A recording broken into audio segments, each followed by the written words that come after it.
And this webinar series by distinguished experts is being organized under the aegis of the National Academy of Sciences India Delhi chapter and MHRD-Institution Innovation Council, Deen Upadhyaya College, University of Delhi, under the aegis of the DBT Star College program. And today we have Professor Marta, who will be delivering a special public lecture on when to trust a self-driving car. And now may I request Dr. Geetika to kindly introduce Professor Marta. Thank you, Manoj. It's a pleasure to have you here, Professor Marta, with us today. And I thank and welcome you on behalf of all the participants. And it's my great privilege and honor to introduce you to our participants here. Professor Marta is a computer scientist who is developing modeling and analysis methods for complex systems, such as those arising in computer networks, electronic devices, and biological organisms. The distinctive aspect of her work is its focus on probabilistic and quantitative verification techniques, as well as synthesis of correct by-construction systems from quantitative specifications. Marta's recent contributions have centered on safety and trust for robotics and artificial intelligence, and specifically safety and robustness guarantees for machine learning. Marta led the development of the PRISM model checker, the leading tool in the area and widely used for research and teaching. PRISM has been applied to study, amongst others, wireless network protocols, security protocols, molecular signaling, networks, DNA computation, and cardiac pacemakers. Marta has published over 300 papers during her career and received numerous keynote invitations. She won 2 ERC advanced grants, very rare and fun to model, and is a co-investigator on the EPSRC program. Marta was awarded an honorary doctorate from KTH Institute of Technology and the first female winner of the Miller Medal. She is a fellow of ACM Society. Thank you for the very kind introduction, and especially thank you for the opportunity to tell you about my research. It was mentioned in the introduction that I am a computer scientist. I have been a computer scientist all my academic life. I studied computer science in Poland many years ago, and I have been excited by the subject and the developments within the subject for many years, and still am. It's a great subject to study. It is a horizontal science underpinning everything that we do, in the way that mathematics is also a horizontal science.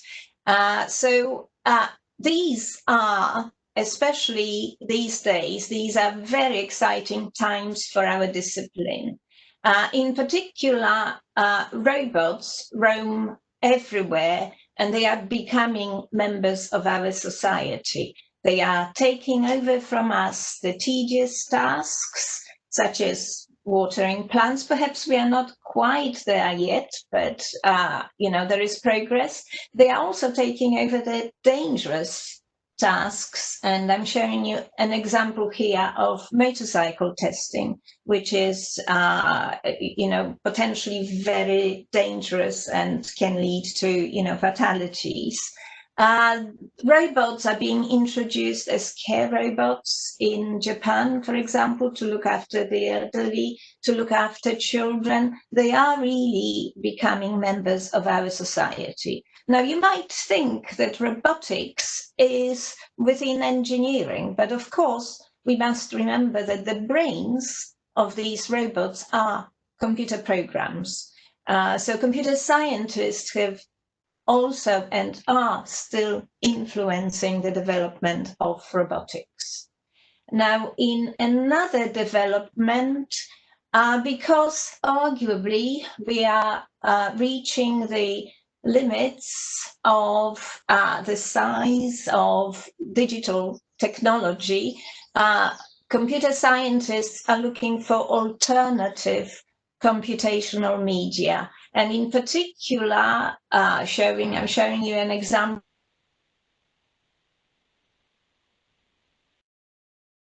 Molecular computing. So can we compute using molecules, and in particular DNA molecules?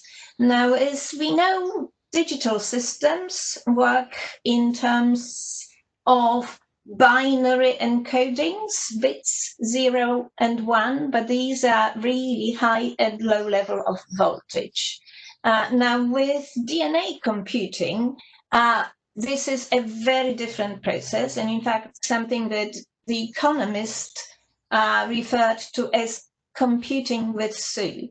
In order to come up with a DNA program, you need to select a collection of molecules in such a way that they will bind and unbind in a particular way. All you do, you put them in a test tube and you wait. Okay, the process is autonomous. The inputs are molecules and outputs are also molecules. And computer scientists working with physicists and biophysicists are already developing nanostructures and nanorobots from DNA. So far, computer hardware, digital hardware has dominated the price and the feasibility of all computing systems. But today, hardware systems are blending with software. In fact, we are using programming languages and software development and software verification techniques to design hardware. And the same applies to DNA programs. You know, we already have software that can debug DNA programs and DNA protocols. Now, I think if you've been watching the news, you'll be aware that we have had a huge revolution in AI, and in particular, the introduction of deep learning. And deep learning is revolutionizing all applications, and we now have, it seems, deep learning with everything. We have deep learning for face verification. We use it for Google Translate. We also use it as virtual assistants and virtual speakers. And it's coming into more and more applications. But the biggest excitement is about self-driving.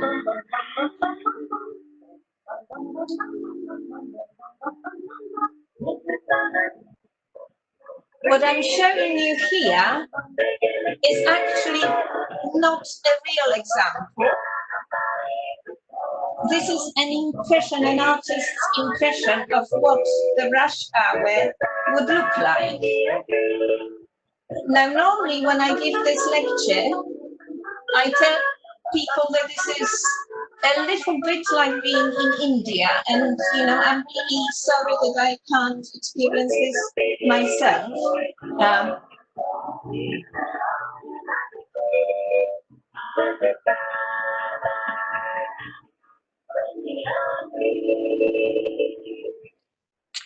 Okay, so that was just an artist's impression. But as a computer scientist, if you look at what's happening there, this is very, very feasible, because with the phones and all the connectivity that we have, it is possible to monitor the behavior and plan the movements accordingly to achieve this. Of course, the reality is a little different, and I'm going to show you another video, and this video comes from my collaborators at the Oxford Robotics Institute, who are developing software for vision for self-driving cars. And this is, if you know Oxford, this is in Broad Street, just outside Trinity College, which is my college. And the idea is, what you see there is day 4, because that software works on the basis of learning, the fixed infrastructure. and then when it drives, it attempts to recognize the objects and tell the difference between the bikes and cars and pedestrians in real time, which is made easier because it already knows the infrastructure. So that's how I got started on this project. I became a collaborator on a large project with engineers at the Oxford Robotics Institute. Now, of course, autonomous driving is a huge challenge. This is a very complex problem, and it's both engineering and AI, but it does have software at its heart.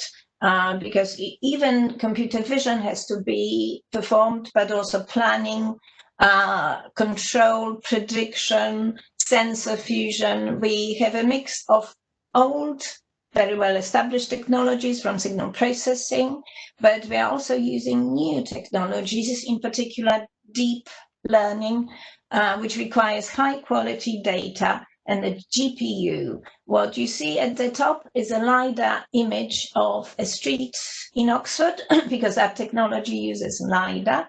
But at the bottom, you see a GPU, which is specially produced by NVIDIA. It's an automotive grade GPU, which would run in cars and power these vision engine.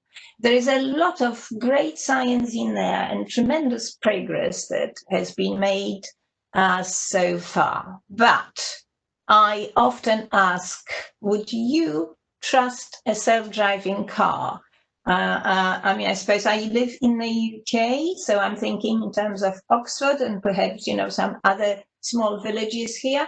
But for you, you might be thinking about traffic in India, in Delhi.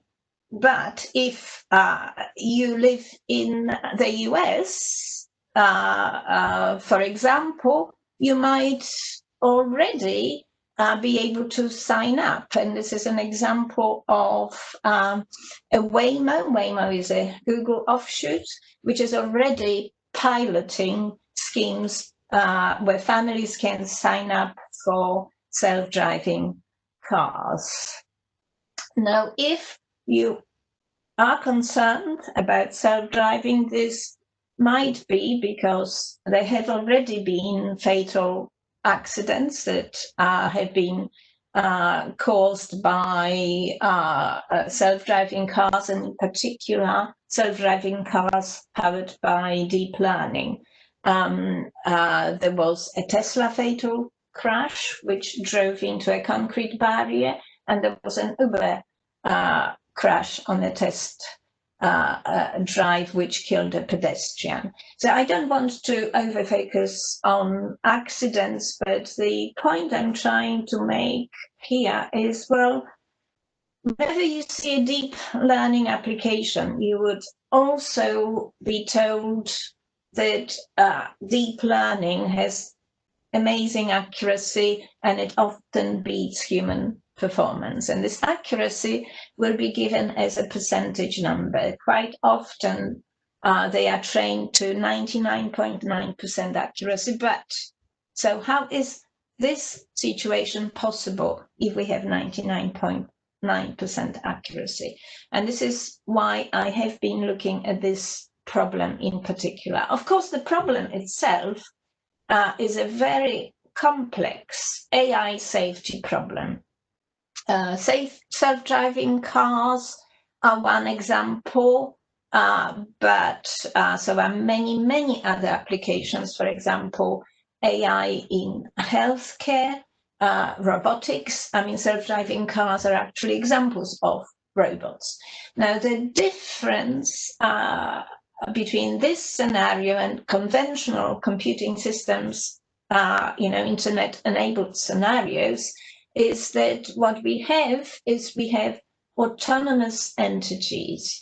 Now, humans, cars, robots, the idea is that they are autonomous, they make decisions by themselves in order to support you perhaps, but they make decisions autonomously by themselves. And in order to do that, they need to implement perception, they need to have situation and awareness, they need to know the context, they need to know how to, for example, read the traffic lights, etc.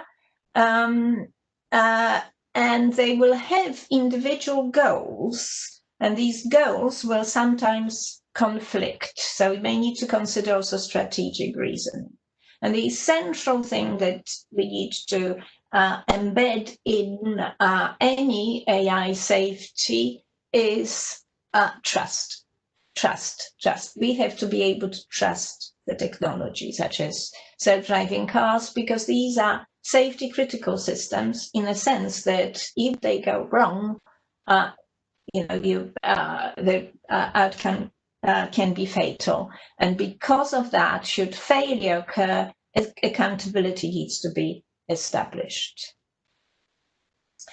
Now, what I have been working on for something like 20 years, more than 20 years now, is about provable guarantees for software components. So if you see there on the left, there is a piece of software. The idea is that we develop models for that software by employing abstraction.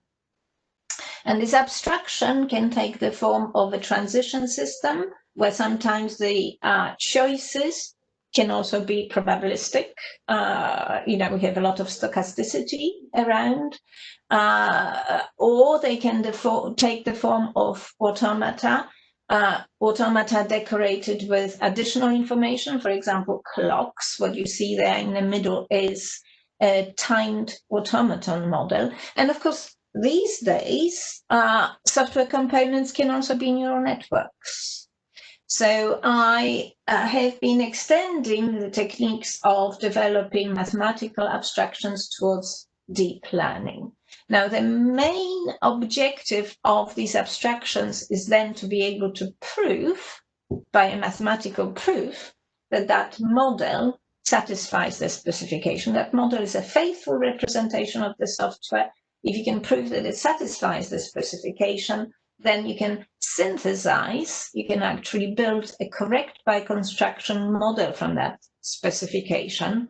And there is another set of techniques that can be developed for that. It's correct by construction because you've already proved that the specification is satisfied.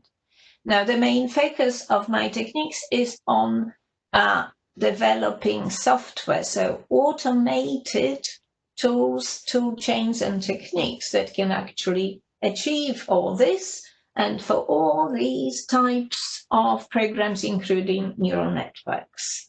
And for this, what we have to consider is the presence of stochasticity and uncertainty. In particular, if we are talking about autonomous systems and real-world systems, then we have a lot of uncertainty because of behavioral uncertainty. We don't know exactly how a pedestrian will behave, whether they will stop or whether they will, run onto the road.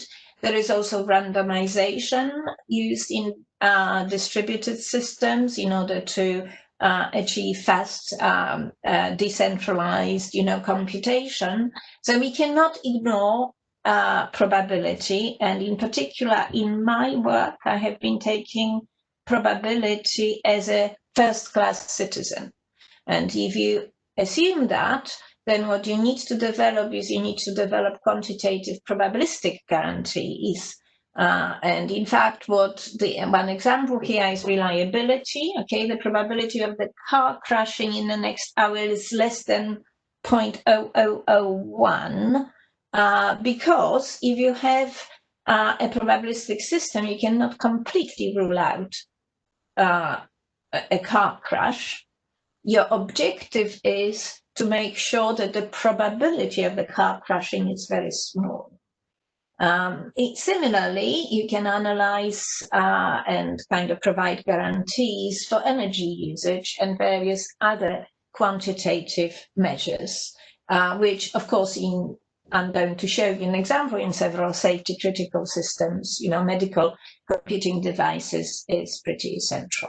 So I have been working for sort of nearly 20 years now on with something that I started with my students, Dave Parker and Kathy Norman. They are now independent academics. We have developed a tool called PRISM, a probabilistic model checker, PRISM, which now has an extension for stochastic games to model specifically autonomy. And what I'm going to do now is, rather than tell you about the details, internal details for how PRISM is implemented, what I am going to do is take a Monty Python line, and I'm going to ask a question, but what is probabilistic verification good for? And this is a paraphrase of what the Monty Python sketch did. Ask the question, what have the Romans ever done for us? And in that sketch, then they looked at various things that we have got from the Romans, and all right, but apart from the sanitation, the medicine, education, wine, public order, irrigation roads, the freshwater system and public health, etc. What have the Romans ever done for us?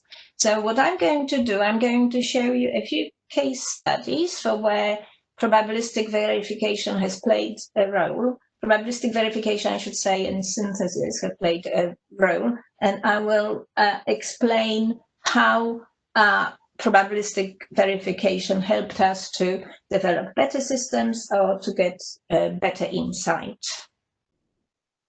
Okay, so the first study is a cardiac pacemaker. Now, a cardiac pacemaker is a device which is implanted under the skin, but it has leads going directly to the heart. And I'm showing you because this is actually a safety critical system, because its role is to monitor the behavior of the heart, monitor in particular the beats, and count the timing between the beats.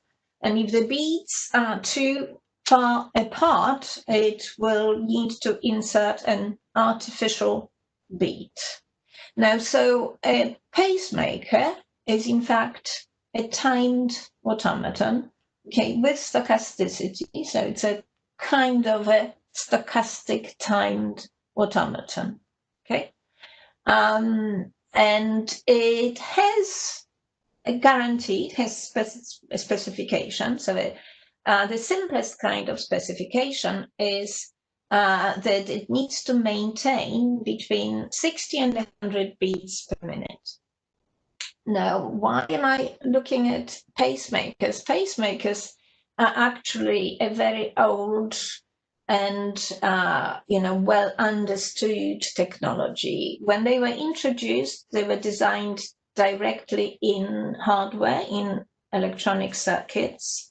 But more recently, because as I was already mentioning, the software and hardware is blending, the designers started introducing software techniques, which are then loaded onto the pacemaker device for some of the more sophisticated features.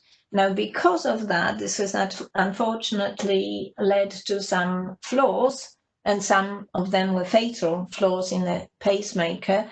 And in fact, FDA has recalled some defective pacemaker devices because of such software errors. So this is why I got interested in this project, and we started developing modeling and verification and also strategy synthesis tools.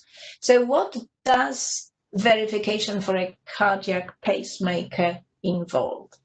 Well, first of all, we need to be able to model, and we need to be able to model not just the pacemaker, But we also need to be able to model the behavior of the heart, because the pacemaker on its own is an open system. You need to be able to close the loop and connect it to a particular heart in order to analyze its behavior. I'm not talking here about a complete model of the heart. I'm focusing just on the electrical aspects of the heart model. So you need to have sufficiently, expressive modeling framework. You need to model both, connect them, and then have tools that would be able to verify it. So what we do is we take, I've already told you, it's a timed automaton. A pacemaker is a timed automaton because it uses clocks in order to count the timing between the beats. And I'm showing a timed automaton at the top, and at the bottom is a prism modeling a language program fragment. On the left, we have a model of the heart. And as I said here, all we do is we just focus on the electrical signals within the heart. We build this model, and then we can verify it. So we can verify it against the basic safety. So the basic safety is ensure that there are between 60 and 100 beats per minute. But you can also annotate the timed automaton with energy consumption information, and you can do energy analysis. Why is this important? This is because pacemakers are powered by a battery, and that battery lasts between 6 to 8 years. And of course, if the battery has to be replaced, then that's inconvenient, for the patient. So if we understand the longevity, how to make the battery last longer, then that's going to help the patient, and of course it's going to reduce the overall cost. We have also worked on more complex pacemaker designs, rate adaptive pacemakers, and so advanced safety properties. And with the technology that we have developed, this enabled in silico testing. So rather than test directly on the patient, what you can do is you can test using software in silico, using models. What does it do? Well, what you see here at the top is a model, and that's the model of the pacemaker components, and also the heart. And this one just works fine. This is at the top is a Simulink, and it's showing you perfect natural beats. Now, pacemakers are inserted for people who have bradycardia. This is a slow heart rate.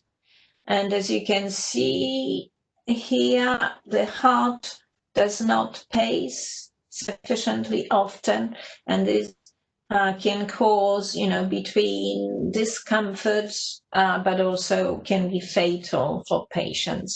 So if you insert a pacemaker, then the pacemaker will count the time between the real beats and insert the red artificial beats.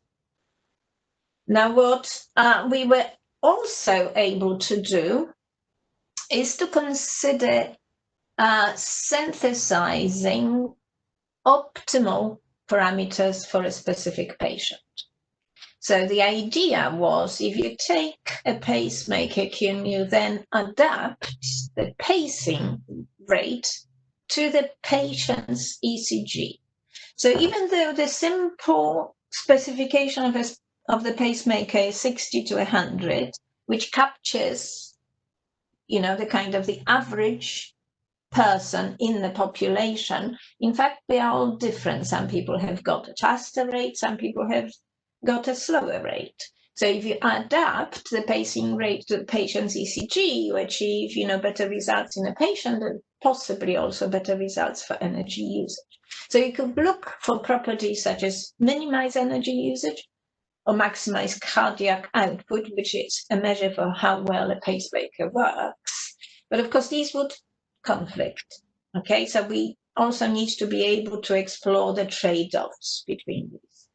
But the way that we do this is if you take a pacemaker program, you will have variables there for timing delays. That is how long to wait until inserting an artificial beat. Of course, you don't want to wait too short because the patient will be uncomfortable, but also you'll be using too much energy. But you also don't want to wait too long. So what we did is we actually developed synthetic ECGs. So we developed a way to learn from a patient's ECG and actually do a digital copy of ECGs for the analysis. And with this, by combining this with an optimization method, optimization-based method, we are able to improve the timing delays for specific pacemaker designs over the default parameters. The default parameters is something that the physician decides when implementing when inserting the pacemaker. But we were able to improve over the default designs by looking at more details of the behavior. So here I'm showing you how to find the sweet spot. If you see the battery consumption, if you try to minimize the battery consumption, be at the bottom of the blue curve, but that is not right, okay? You don't want to beat all the time, like in all the red, because that would use too much energy. You want to be somewhere in the middle where the energy is not minimized, but the cardiac output is maximized. And certainly you don't want to be, in the last quadrant there, because that is potentially fatal for the person. Okay, but now I'm going to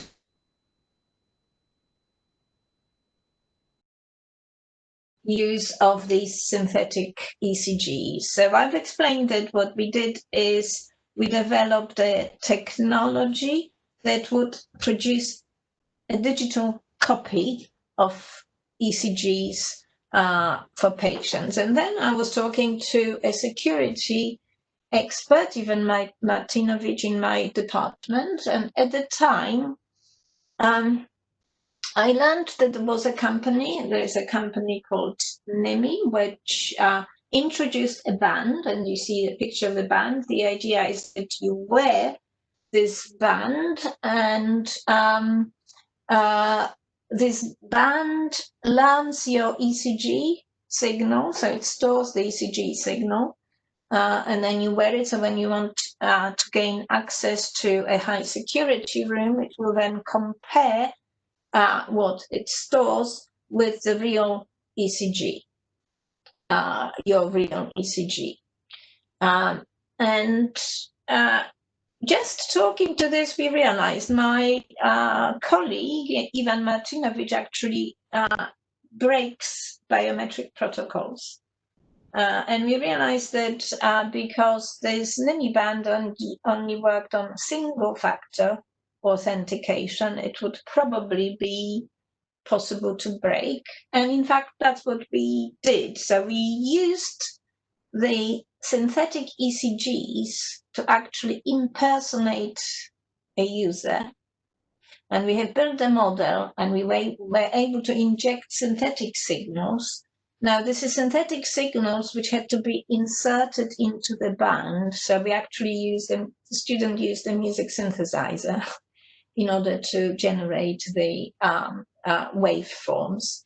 Now, with this, we discovered a serious weakness. We also told the company about this, and the conclusion was that they need additional countermeasures, for example, another, not a single multi-factor authentication.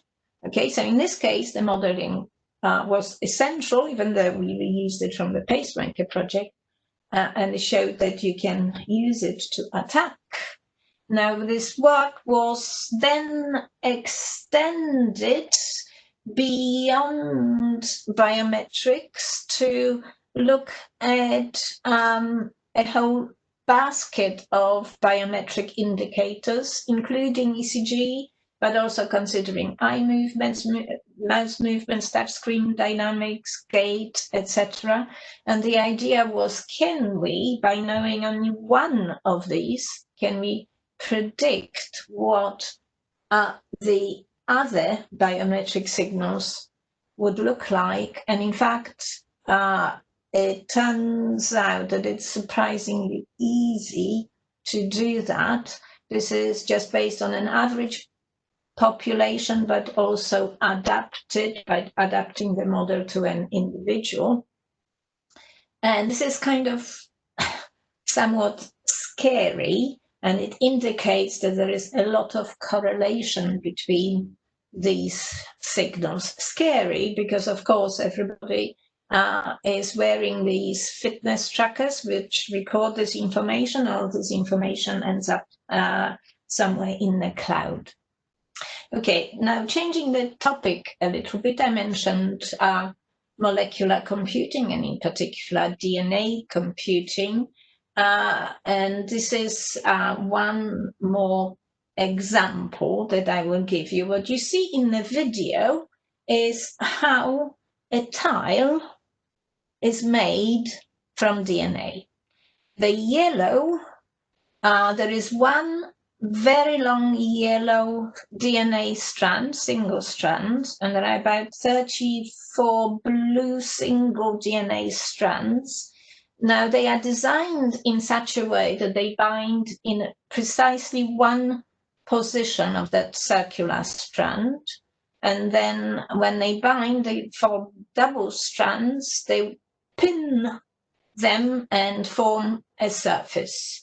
Now, the design of the surface is in the middle, and on the right, you actually see an actual image, which matches the design quite well. So what we did, I worked with a physicist, Andrew Turberfield, here, did the experiments, and together we worked on a model, and it was a predictive Markov chain model that predicted how a DNA strand will fold. Will it fold well? You know, will it produce good yield? Are there any errors that occur, etc.? Why would we want to do that? Well, this is because DNA can also be used, this kind of DNA tile can be used as a molecular breadboard. So it can be used as a tile on which we can put other DNA strands, and we can make these DNA strands walk. They are known as molecular walkers, in order to perform a computation. So in fact, that's also another probabilistic model that we did. What you see there is a series of 1, 2, 3, 4, 5, and shows how you can, on a tile, attach strands to make tracks, a branching computation, and then you have a molecular walker which starts at one end, and you control its move to the left or the right, and wait and signal with fluorophore when it gets to the end. Now, this is then a biosensor, okay, which you can use, for example, to sense some unwanted substance.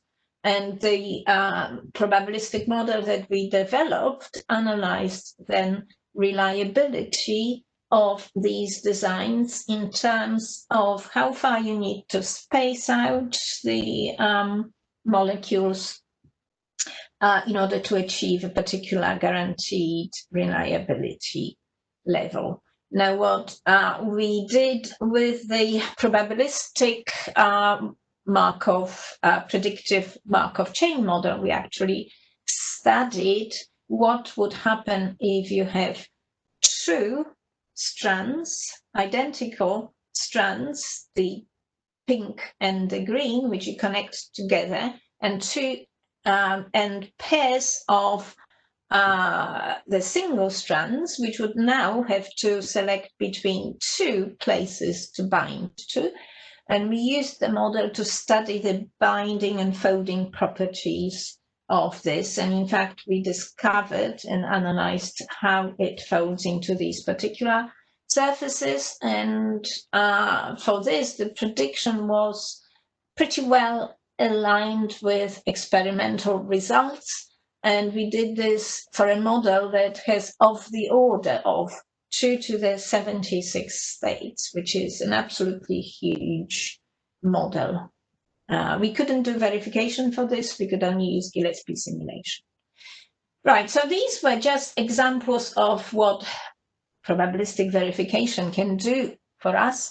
But I wanted to get back to the challenge of autonomous driving just to complete the talk. Well, as we know, there are many things that can go wrong in perception software of such a car, and this perception software is powered by deep learning. Now, we also know that machine learning software, well, it's a black box, so it's not clear how it works, does not come with guarantees, and these accuracy figures can be misleading. So when I started working on this project with engineers, I became interested in developing techniques that will actually try to explain, what this accuracy means, but also ultimately develop guarantees, but start by helping to debug, that is, find faults in deep learning perception software. Now, this is an example, and this is an example which is based on an Nexa traffic light challenge.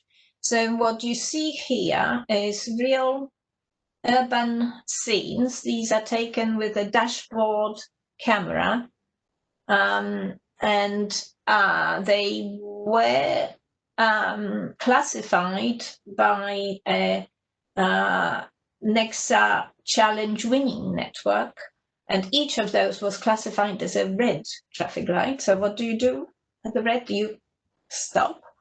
Now, with my students' software, it was possible to find a position where to put precisely one green pixel. And then with this, a network that classified this image as a red traffic light suddenly classified it as a green traffic light. So if you imagine this is an attack on your self-driving car, your car suddenly starts moving forward. Of course, this is only if it doesn't use any additional checks, in the system. So what my student was able to show that this award-winning network, Nexa Traffic Light Challenge network, its accuracy reduced from something like 95% to 0% because every single test image could be manipulated this way. Now, here are some other examples from another piece of software from my group, which shows how you can take an image and you can modify that image in a way that we as humans would still see it as stop, 80 mile speed limit and go right, but the software classifies it completely differently and in a catastrophic way differently and with very high confidence. Now, you might say that these images are artificial because there are just these blobs and colored blobs. The idea is that this could be snow, of course, snow or rain, not colored snow or rain. But there are also other cases. In particular, if you have been to Alaska, and I'm told also in the south of Italy, they shoot at traffic lights. So the images that I was showing you before are actually quite similar. Now, of course, the point is I was showing you just digital attacks, but what we also need to worry about is physical attacks, not only digital attacks. Now, moving further, showing you some recent results. Now, the collaborators from my group are using LiDAR, the LiDAR technology, which works a little bit like radar, but it works with light. And it is used for 3D image reconstruction, and it constructs an image as a point cloud using sensor information.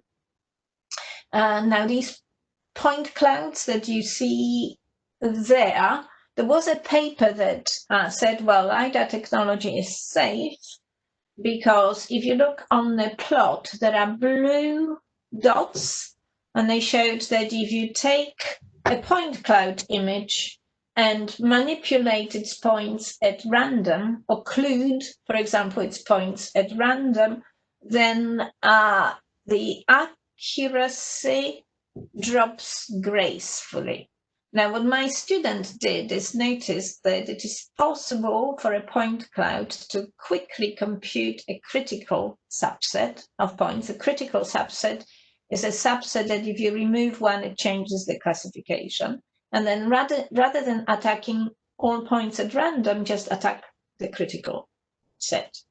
And with this, he was able to show that the accuracy can drop catastrophically after occluding just 6.5%. This is within the sensor limit. And again, we reduce the accuracy of the network to 0% because every single image could be manipulated. And since then, we have made progress. We have a game-based method. Now, that game-based method for a given image and an image classification network, it will compute a so-called maximum safe radius around that point. Now, within that radius, and these are the images at the bottom, the images are guaranteed to be classified the same. So these would be similar images to some number 4. This is a NIST example, very similar. But the images at the top show you examples of images which are in the region outside the maximum safety radius. And these are unsafe because they make the network misclassify the image, even though it still looks like 4, it will misclassify it as something completely different. Now, it is not feasible to compute a precise maximum safety radius, but we showed that it is possible to approximate it by computing its lower bound from underneath and an upper bound from the top. Now, I should point out that the black and the red on scales are different numbers. So in fact, they have not managed to converge as close as this picture shows. But if you have more computational power or a cleverer method, such as more parallelization, then you can make this method converge even faster. So we are now working on these guarantees for deep learning. But the point I wanted to make, well, assume that I succeed and I'm already developing techniques not just for guarantees for deterministic neural networks. I'm also looking at probabilistic neural networks, so-called Bayesian neural networks, because we know that we have to consider probability, stochasticity, uncertainty in these situations. So even if I succeed, have I solved the problem? And with these images, I'm showing you that we actually need to do a lot more work, and we need to talk more to cognitive scientists because cars, and in particular alphabets, which is the Waymo car, we have to make them behave more like humans. In order to mix autonomous cars with ordinary human-driven traffic. We need to make autonomous cars behave more like humans. Why? At the moment, they are too conservative and they are annoying real human drivers when they are driving, for example, in Arizona or in California. So there is already an autonomous car road rage effect. Now, another example is, well, should self-driving cars always follow the rules to the letter? So what, for example, if you see a child on the road and the only way to avoid that child is by mounting the pavement? Should the cars, be allowed to do that or also break the speed limit? I think for this, we need to involve not just cognitive scientists, but also regulators and discuss, develop technologies that will be acceptable from both sides. And that brings me to a kind of final point that what we need to be aware of is the context in which all robotics autonomous applications are put in. And I'm using self-driving cars as an example, but the very similar examples would be all social media, robotics, etc. Now for the cars, we need to look specifically at trust, but we also have to look at ethics, morality, and social norms.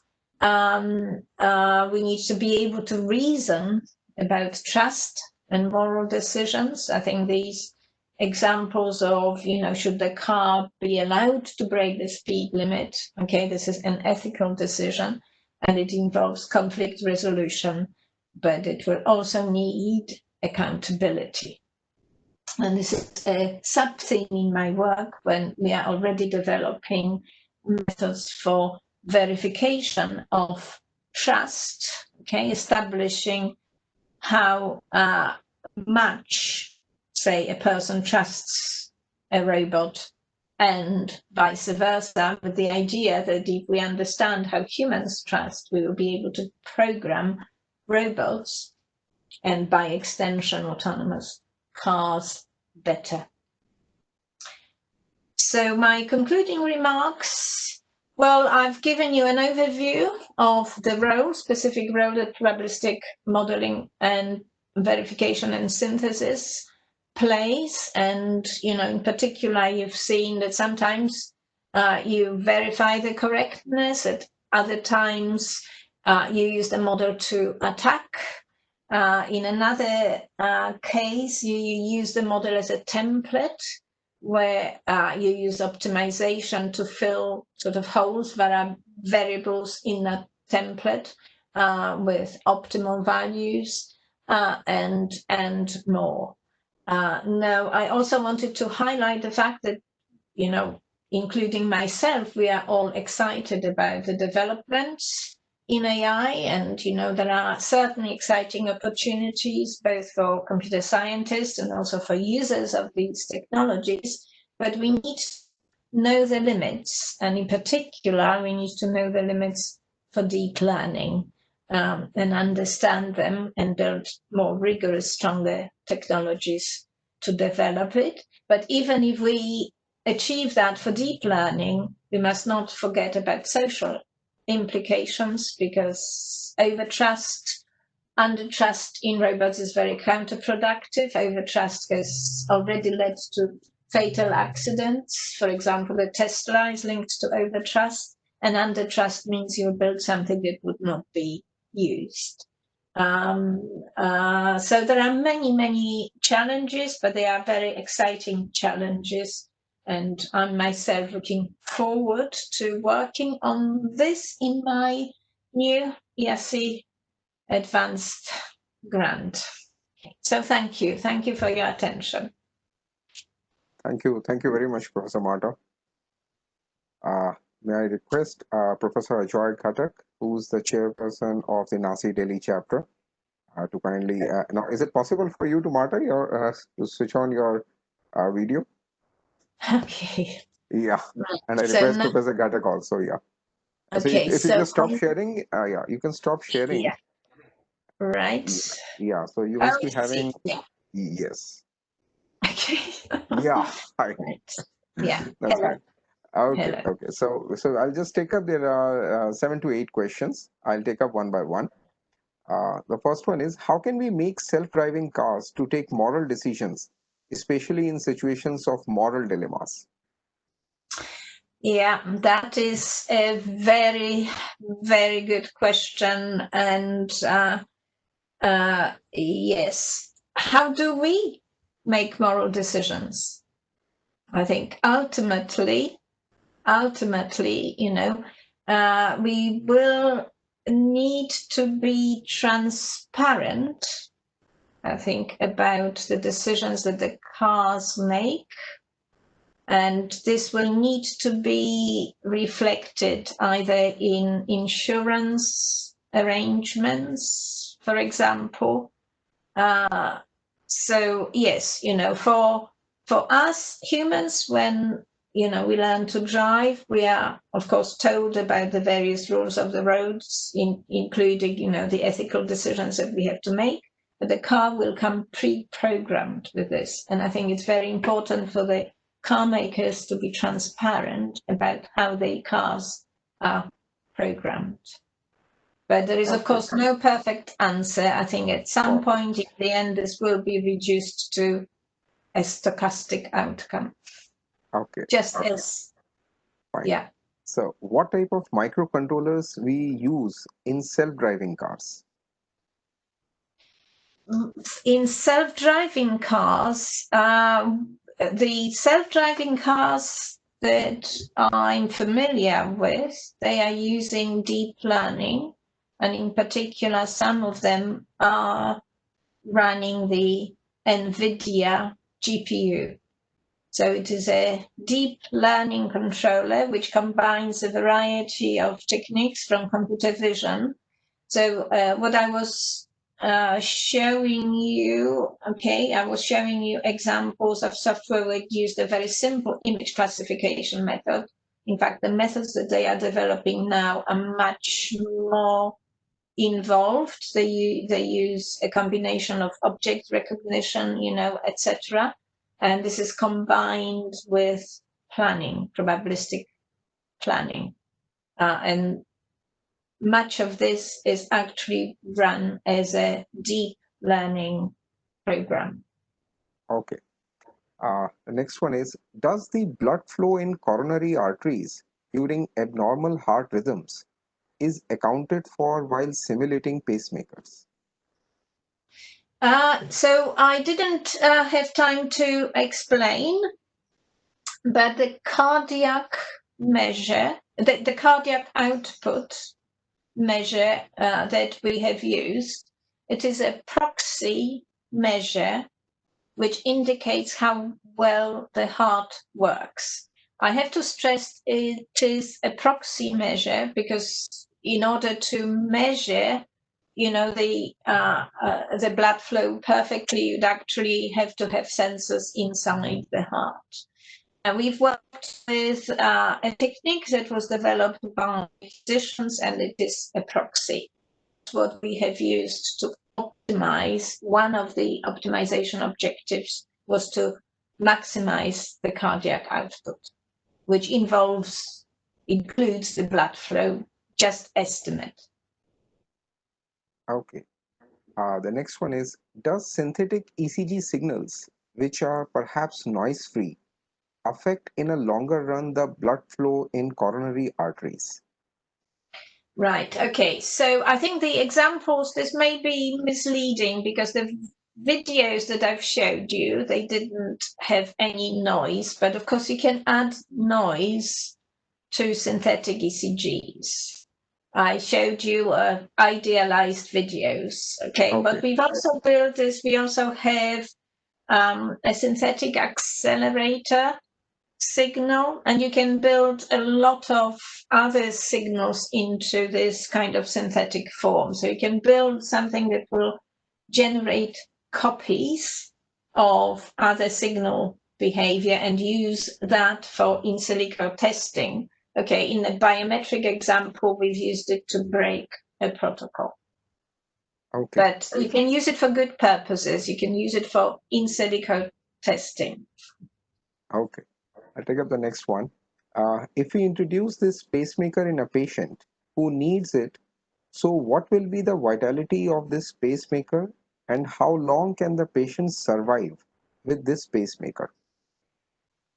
Okay, so I was not able to work with pacemakers that are actually be directly implanted, because the pacemaker manufacturers are a very closed domain and you really have to work with them. You know, you have to be employed by them in order to have access to the up-to-date models. What they do is from time to time, they release an older model, something like 2-3 years older model, in order to encourage new research. Researchers develop techniques, and then through publication and open source, they can then adopt these techniques into the manufacturing. So with the types of pacemakers that we've worked, and we worked on a basic pacemaker where the typical battery life is 6 to 7 years. But of course, if you adapt, if you adapt to the patient's ECG, what you would need to do is you need to develop a method that is able to dynamically switch to different ECG patterns, because we have a different ECG pattern when we sleep and exercise. Okay, and for that, what you would have to do is you would have to combine the pacemaker with something like an iPhone, okay, and a watch that has more computational power and can perform this switching. But the technology that we had would allow you to extend the battery life, and that how much you extend the battery life will depend on the patient. Okay. Okay. So that brings to the two important questions which are related to the answer which you have just given. Does the pacemaker learn patient's heart profile or try to mimic according to the patient? And second, does the battery usage can be made adaptive depending upon the faster pulse beat or the slower pulse beat, something like that?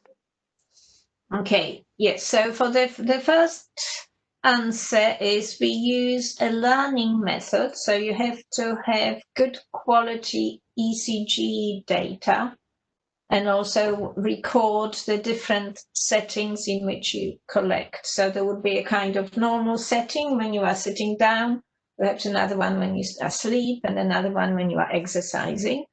And then the idea is to mimic that behavior as close as possible.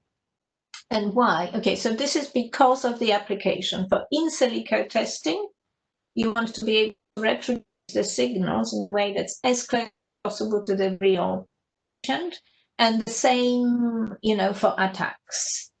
So that's one. Now for adapting the energy usage, yes, I think now these days pacemakers are actually designed in software. I mean, I'm using something like VLSI, programming languages and software developments. So yes, you can adapt this. What we've used is for energy usage, we used information that was provided in the standard of the microcontroller for how much energy is used with every instruction. Okay. Okay. So that brings to the next question by Dr. Sucheta. What is the difference between single and dual chamber cardiac pacemakers? Okay, yes. So Yeah, so there are single chamber cardiac pacemakers, and there was, in fact, a revolutionary design which was piloted in the US and in Europe and in the UK. And in fact, there was a plan to have it run a pilot in Oxford, and I was in contact, with the physician about this, and that pacemaker was actually implanted directly in the heart. But unfortunately, too many patients died with this, and the program was stopped. So we couldn't work on that. Okay. So the next one is by Samriddhi. With reference to the ECG biometric, you have discussed how the time variant nature of ECG signals and related nonlinear features were mapped, and does it affect the performance in terms of authentication? Okay. So of course we couldn't capture the full non-linearity. You need to look at certain sections of the signal, which we are able to capture. Yes, we do capture some non-linearity, but ultimately there is some approximation of the signal. What I can say is this was good enough to break the protocol. Okay. But I think to really compute, to really develop something which is a perfect copy, I think that would be a significant challenge. I think I just aim for something that's good enough to break. Okay. So I'll take up the last question from the attendees. Is sinus tachycardia problem can be cured with automatic pacemakers? Oh, tachycardia. Yeah, Yes, tachycardia. the tachycardia, which is yes, and yes, we've also analyzed it. So this is that is not something that pacemakers can cure, tachycardia, which is the fast heartbeat.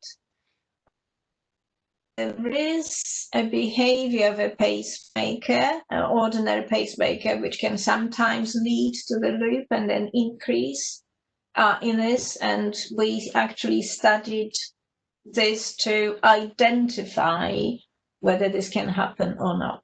Yeah, so I showed you examples of bradycardia, where the heartbeat is too slow, but tachycardia is a fast heartbeat, and that is not something that's cured by pacemakers, not as far as I know. Yeah, but it could be an unwanted feature, of a pacemaker that you have, which can lead to that behavior, but we showed how we can detect it. So it's pacemaker-mediated tachycardia. Okay. So I now invite any of the panelists, if they have any questions, then they can just pose one or two questions, then we'll close the session. Ma'am, with your permission, may I ask you 2 or 3 questions? Am I audible? Ma'am, my first question is how self-driving vehicles can be secured? I mean, the possibility of your car being hacked is frightening. Yes. Yeah, no, that is a very good question. And I think this kind of goes back to, there is also the whole history of how cars have been developed. We know that the best way to prevent security attacks is to actually have a physical separation. But the way that, the electronics in the cars were developed, they were developed before internet, was widely available, and certainly before the designers thought that you would want to connect a car to the internet. So this is now creating problems, because if you switch off the internet, your car will be secure. But of course, that is not something that sells cars. So we need to have stronger technologies to prevent attacks. I mean, the security attacks on self-driving cars have already been demonstrated, and they are frighteningly easy. So we need more and more research into that. And yeah. My second question would be, ma'am, who will be taking the liability in case of any accident or, let's say, system failure?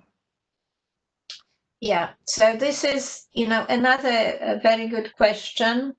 And I kind of alluded to that on my slides. We need accountability, but it's not clear how that accountability should be apportioned. Now we know that, say, in different countries, there are slightly different ways to insure yourself for driving, and there is essentially liability already decided, by lawyers and within a particular regulation system. Here we need to rethink it, to what extent, if it is a car like Tesla, where you can switch, between the autonomous mode and, conventional mode, who is liable? Well, actually, Tesla takes the line that the driver is liable all the time. In fact, the driver has to sign up for that. And we know that a lot of drivers are very happy with this, and they are using, the autonomous mode very sensibly. We've seen, however, a few drivers who overtrust the car, and, caused accidents. So this has to be thought through, and certainly for fully autonomous car. If you are a blind person and you want to buy an autonomous car, you will have a very different liability system from the one that Tesla provides. But this is all up to the regulators, and the regulators, have to work with the technologists, I think, on this issue. Thank you so much, ma'am, for answering my questions. Thank you. Thank you. Thank you very much, Marta, for sparing your valuable time, and your lecture, the way you have explained things has definitely raised so many questions, but you have answered all of them. And to the satisfaction of all the attendees and to the panelists, I really would like to congratulate you for that part. Thank you very much. On behalf of organizers, I would like to thank you again. Any concluding remarks from your side? Otherwise, I'll close the session. Well, thank you. Yes, and I hope that this kind of, little introduction served, as a way to encourage, I think, more people to work in this domain. And I would say, I would like to encourage particularly, I think, women to study computer science and these topics, because I feel that women are missing out. True. Women also want to drive Teslas. Yes, women also want to drive Teslas. So. Okay. Thank you. And Thank you very much. I hope that we can meet in person at some point. Yeah, definitely. Next year, next year, we would like to host your talk in person in India and New Delhi. Definitely. Okay. Sure. Thank you very much. Thank you so much, ma'am, for this fantastic session. Thank you so much. Okay.